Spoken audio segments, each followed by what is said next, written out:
and I will be hosting this series.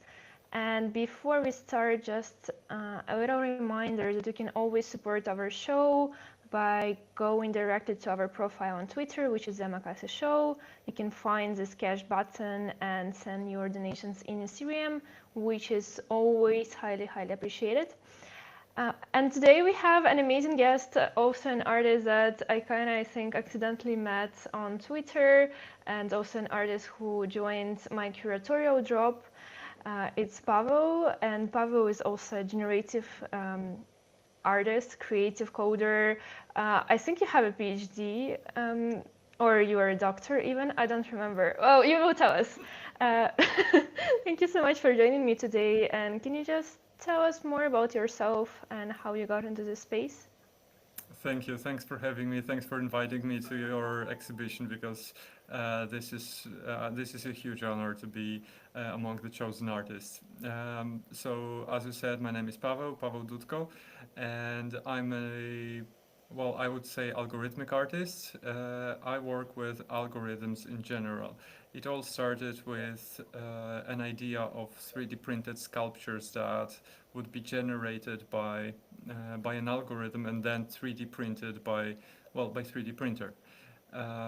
However, in 2020, when I didn't have access to my workshop and I couldn't work with physical matter, I started exploring my previous passion, my long-term passion, which was photography and visual arts. And well, at some time I found out about art blocks and about this determining factor that was the blockchain, and it just clicked, it just worked. It was an amazing thing because that was something that I always lacked, something that would determine the outputs, that would just decide.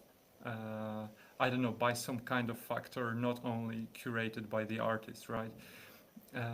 Yeah, and since then, I'm exploring art on blockchain, mainly generative art, and whatever is possible with code.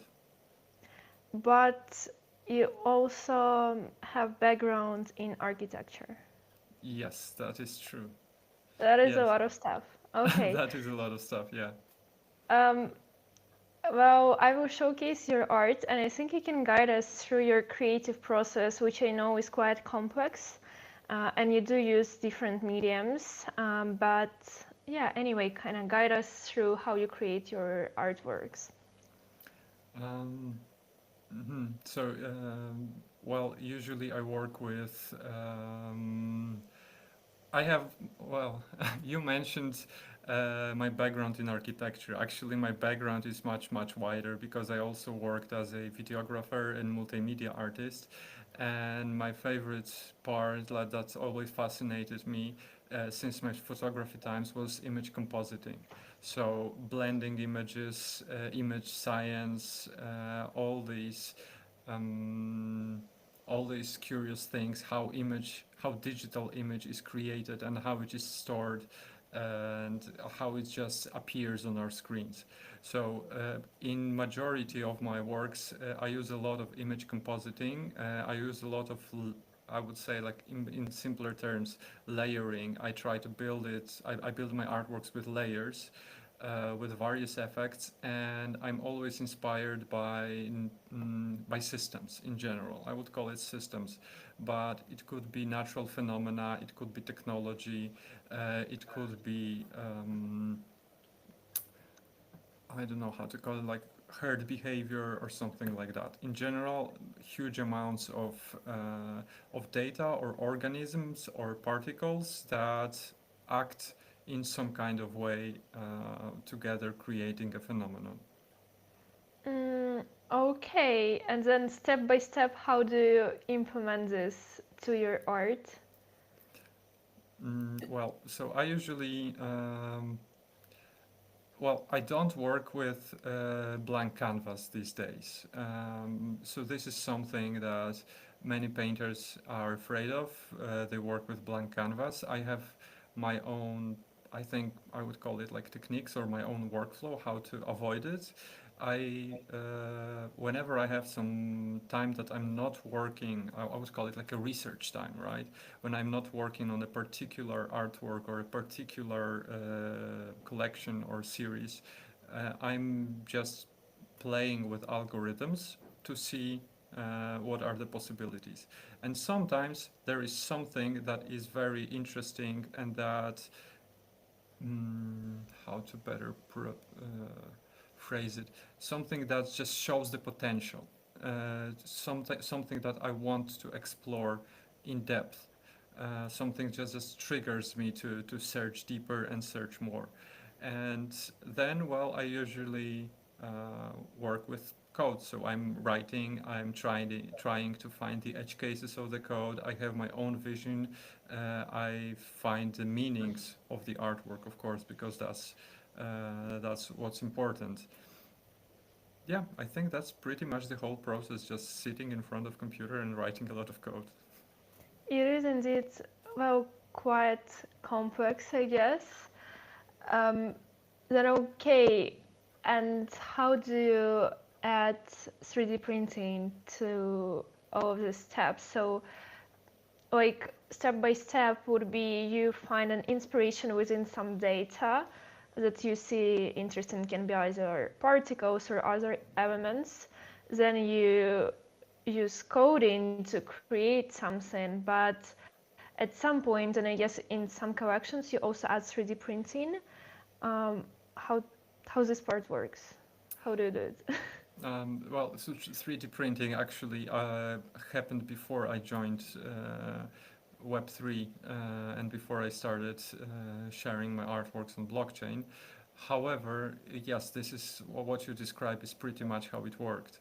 Um, I'm right now, if we wanted to talk about 3D printing, you can check the artwork that is called Grailstone, and this is some kind of, I would call it a merge of previous and current interests, because on the one hand, yeah, I think you can turn off the audio because it's so loud. Like no audio? Yep. I think it is turned off now. Okay, I hear it, but I can speak. Oh, really? Yep. Oh, okay. Okay, yeah, sorry. Um, Grailstone is an artwork that merged a lot of my interests, as I said. So, is on the one hand, this is actually a 3D generative object. So the geometry that we see is not pre-modeled. It's not a 3D model that I created in some 3D software Blender, but all these forms that we see here are actually geometries that were created by code and by blockchain. So the idea behind this was that after the mint, after the collectors got their Grailstones, the crystals started to grow, fetching data from the blockchain, from Bitcoin. And depending on the crystal personality, some traits, but also certain behaviors, it all determined how the crystal would finally look and how it would grow. And well, frankly speaking, like this is what we see is also a lot of compositing. It is a lot of image data magic, but this is also downloadable and 3D printable. So any owner can download a 3D object directly from this artwork and print it if they want. That's quite interesting, but also if each crystal, each ordinal depends on the Bitcoin, whatever is happening to Bitcoin, how come each artwork is different? Well, each artwork has its own personality. So similar to, well, if we want to go very technical, so similar to art blocks where transaction hash determined the outputs, same with Grailstone, the transaction ID or the inscription ID determined the personality of the stone. However, during the process of growing, this personality was mixed with some other blockchain data and it all determined the final outcome. Okay, that makes sense. Thank you. I just also wanted to discuss the artwork that you used for the curated collection that I curated. The collection that I curated would sound better. Yeah, can you tell us more about this one? Because I know it is coded, but then we also used another format for it. Well, in general, tell me more about the Between Lenses piece. Oh, thanks. Well, this is an artwork that that I prepared specifically for this exhibition. This is a one-on-one, and it is my most recent exploration of a very particular algorithm and how to call it, like mixing code or compositing code. Um, when I was working on it, I had these very strong feelings or very strong connections, reminiscences of technical images. I like something that is connected both to cosmos, like outer space, but also a microcosmos. Something that, when we are looking at it, we obviously see some optical diffractions. We see some elements that are that suggest us that we are not looking at a phenomenon directly, but we are looking through an apparatus, through something. This is not we are not experiencing an event that we could touch or we could look with our own eyes, but there is something between us. And this is basically where the idea for the artwork came from. Wow, it's really beautiful. Wow, okay. That was a really meditative speech that I was kind of dissolved in. I want to jump to ordinals because I feel like I have a couple of questions. You do enjoy exploring this medium, and you have some collections on ordinals, and I guess I don't remember which artwork, but one of them was also featured at Sotheby's. And also another part of it, so another part of this question would be, I noticed that a lot of creative coders, they prefer Bitcoin and ordinals as a medium, and I just wonder why. I feel like majority of good quality, high quality art that is on Bitcoin would be either creative coded or also generated in a correlation to Bitcoin. So maybe you know why. Well, I think ordinals have something special about them. I mean, even starting with inscribing artworks, or so putting them on Bitcoin. This is something that can't be easily explained unless you feel it yourself, unless you experience it yourself.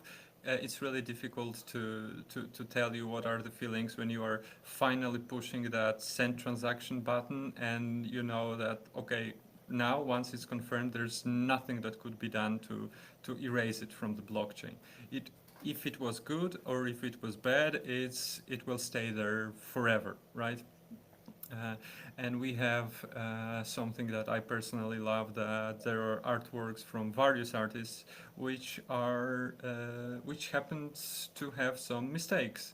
I have also one of my one-on-ones that was created based on a faulty artwork that I then fixed with a reinscription and created some kind of very unusual being that is a, like, let's say, broken code with a fix on top of it, and they are stored on the same Satoshi forever.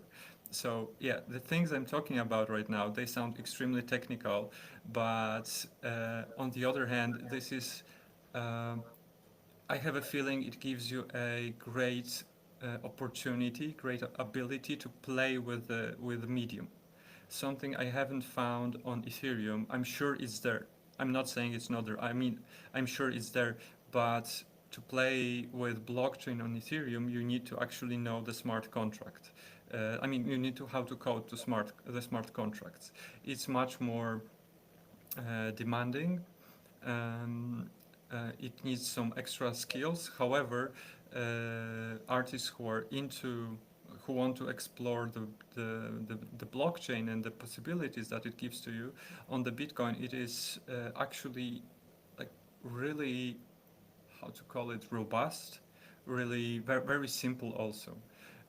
So I think that's really attracting people, and also the ability to store it permanently. Of course, there are tough moments, tough sides of this, so the code can't be too big because we are limited by the block size, we are limited by the transaction size. However, it's right now it gives a lot of opportunities to artists to explore this medium. How come you mentioned twice that it will remain forever? Why?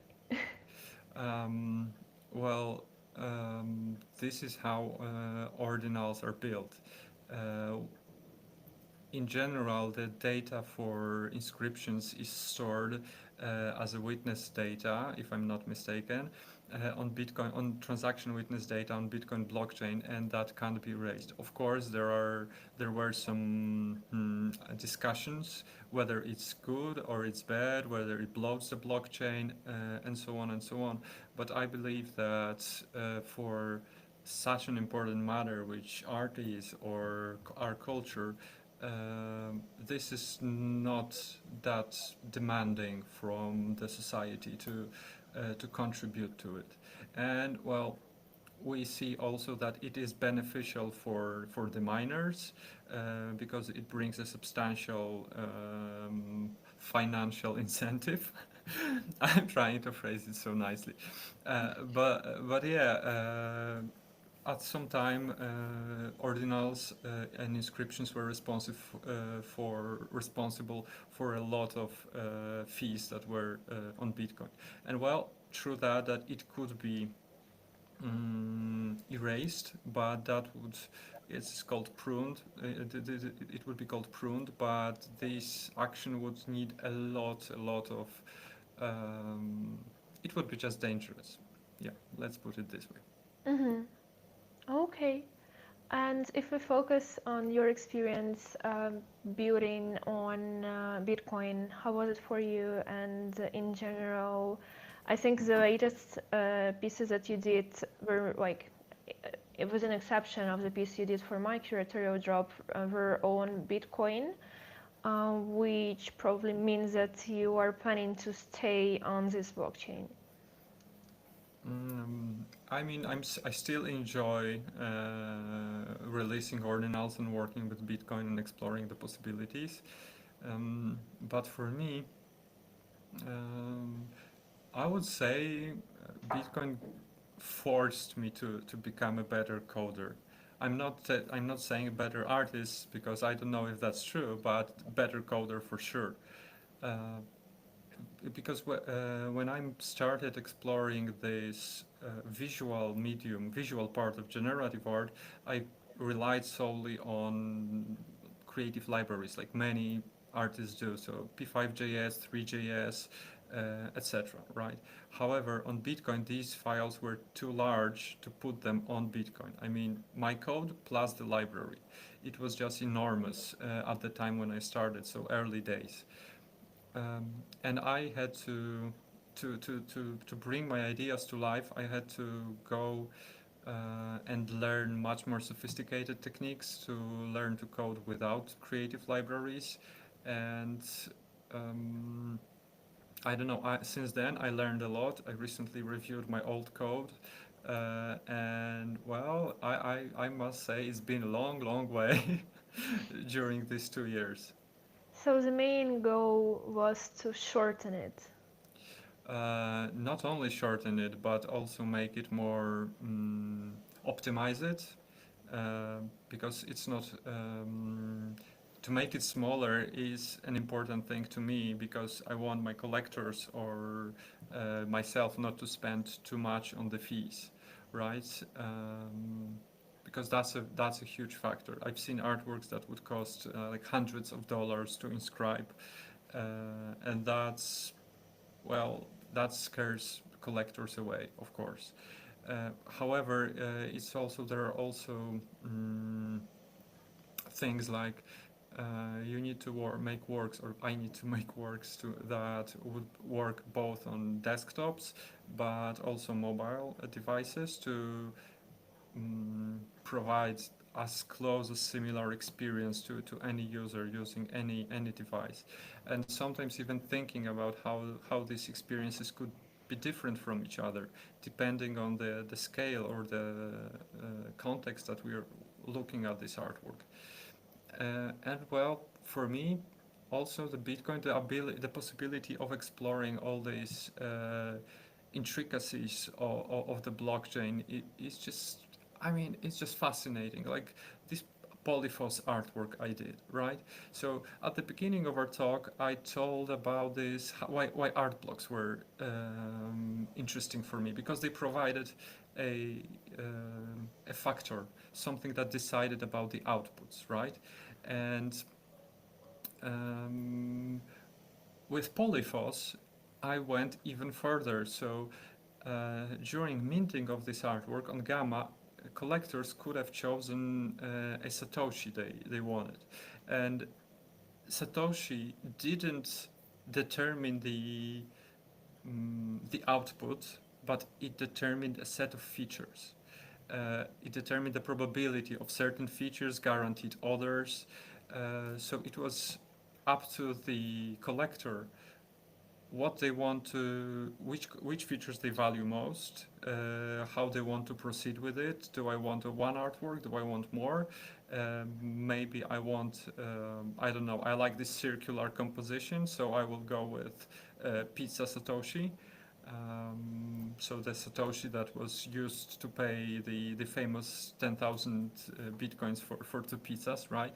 Or maybe I want, I love symmetry, so I will go with palindrome Satoshi. So Satoshi, which number is palindromic, it reads the same both ways. So things like this, I like to think of it like co-curating with collectors, that they have influence of the final of the way that the collection looks in the end. Wow, that's highly interesting. And this is actually what you've been mentioning, the Yes. Satoshi features that you had. Yes, exactly. So and what vintage means in this context? vintage, if I'm correct, this would be the Satoshis from the first 1,000 blocks of Bitcoin, I guess. Yes, first 1,000 blocks. So they are old. They are not the oldest in circulation, but they are one of the oldest Satoshis available. Wow. What butterfly stands for? Sorry, I'm just like sure, we so can go random. we can go one by one. Is? I mean, butterfly is palindrome, so it's like butterfly. It reads the same both ways, front and back. Then we have vintage Satoshi. The blue one with the eyeglasses is the Nakamoto Satoshi. So the Satoshis that were sent from, I believe, from Satoshi Nakamoto to Halfini, if I'm correct. Might be wrong on that. Okay, check yourselves, guys, if you're watching this. Pizza Satoshis, I mentioned already. JPEG Satoshis. These were Satoshis connected to some kind of JPEG event. I'm sorry, I don't remember exactly. Hitmen were those that were used to pay for the Hitman. I think it was a Silk Road big thing. I'm not sure how much we can say, but you can definitely look it up for yourselves. Alpha and Omega Satoshis are the first and last Satoshis of each Bitcoin, and 450X and 9 usually go together. 9 means Satoshis from block 9. These are the oldest in circulation, and 450X are the first Satoshis of that block, so they're the first ones, the oldest ones that we have in circulation right now. Wow.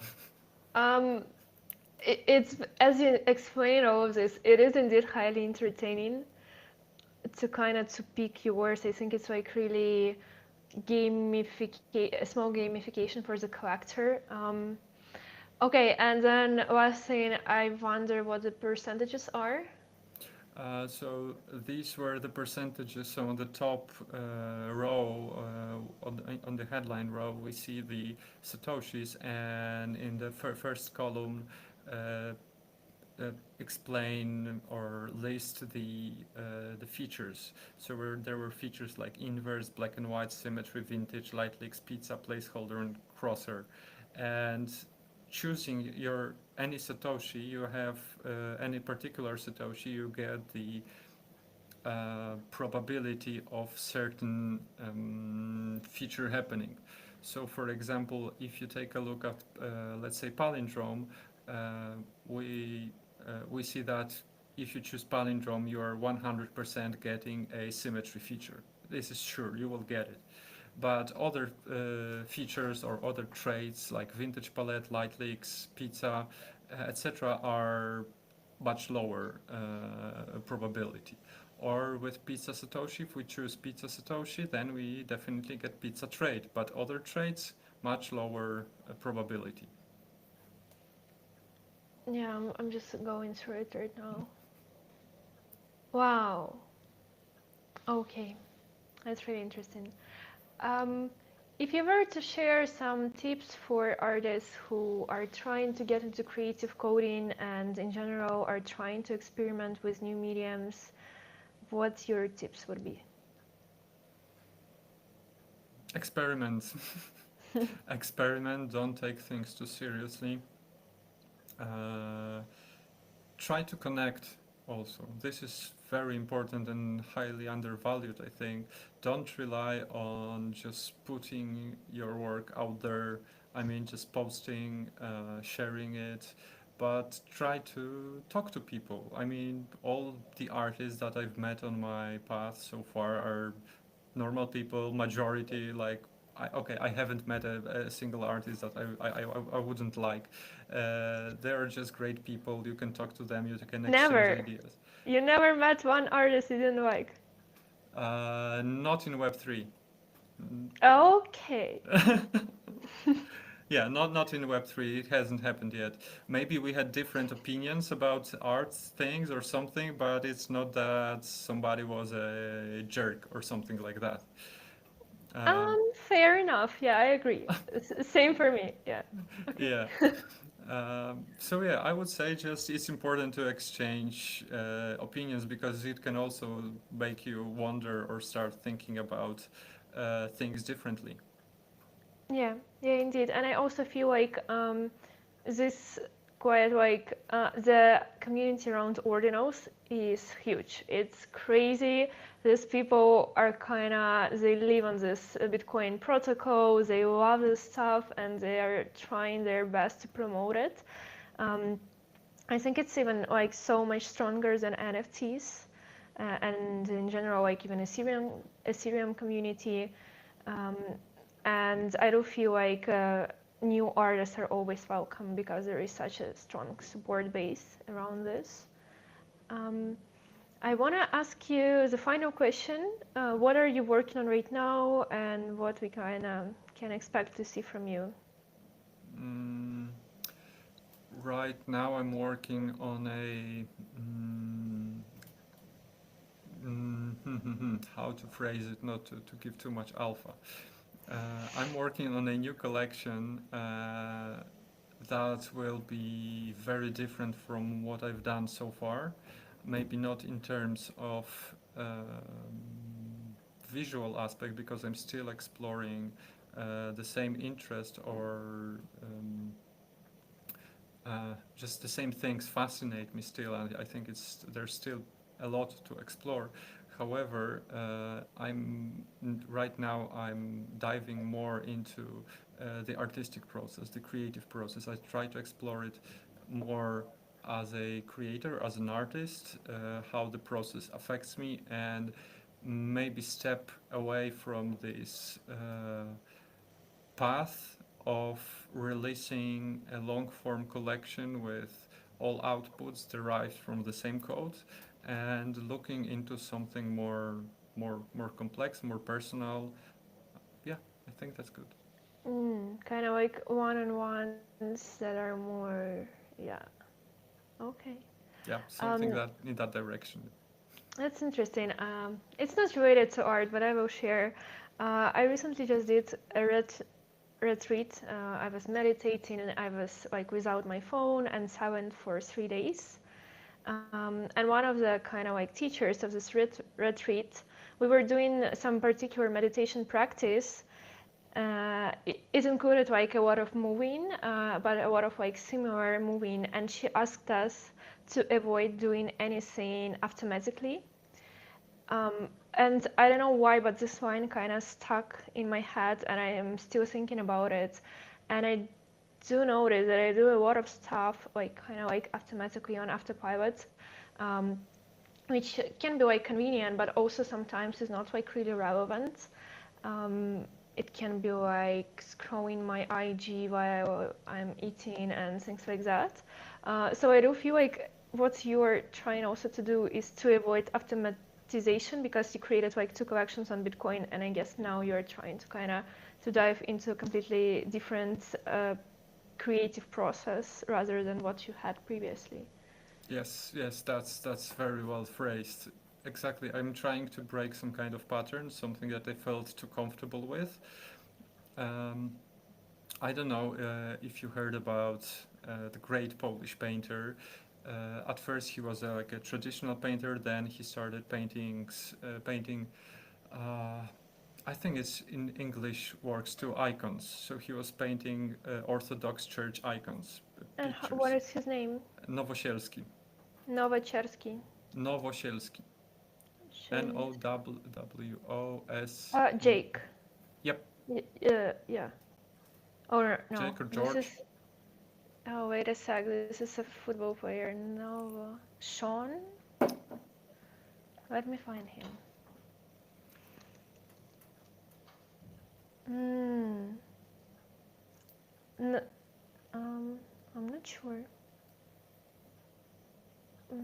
No, I found some. Mm, If okay. you maybe if you type like a Polish Orthodox painter, modern art, something like this, he would come up. He had a very specific style of painting that I absolutely adore. Oh yeah, yeah. Indeed, I found him. Let me show. Also, this is quite interesting because I think Orthodox churches, Orthodox Christianity is not main religion in Poland. That would be like Poland is mainly Catholic, That's right? true. That's true. But in my region, this is like uh, very native. uh, Oh yeah, exactly. So we on the um, we see his paintings, and he comes from a. He was first a traditional painter. He knew how to, he was painting the regular way, and I read an interview with him that after some time of painting realistically, he said, like he was so tired of everything he learned in art school that he started painting with a ruler.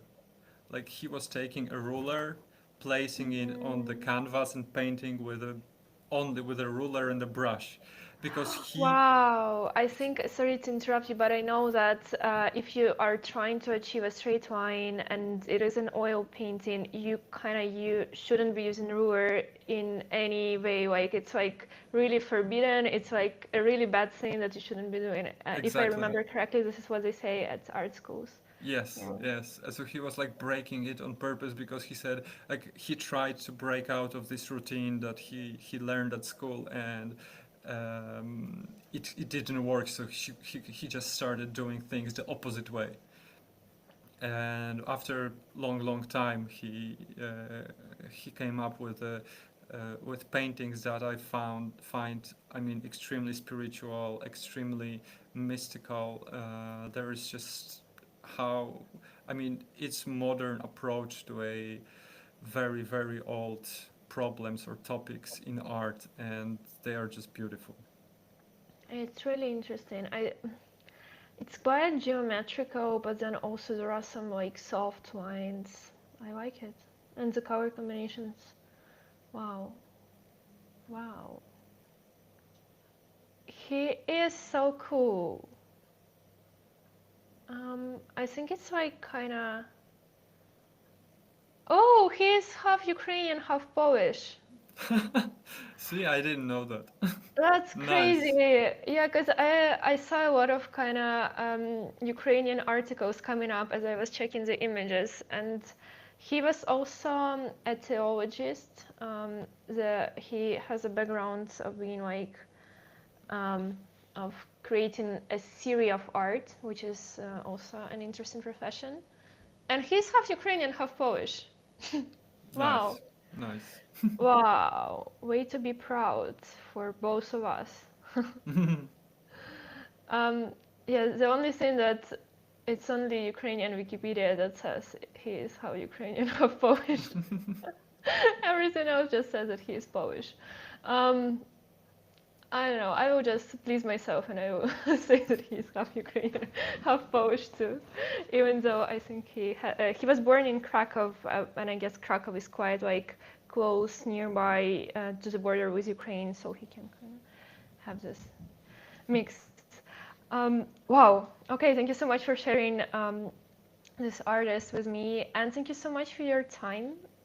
And keep us posted on everything you're working on. And have a lovely day. Thank you. Thanks for having me. It Bye. was a pleasure. Bye bye.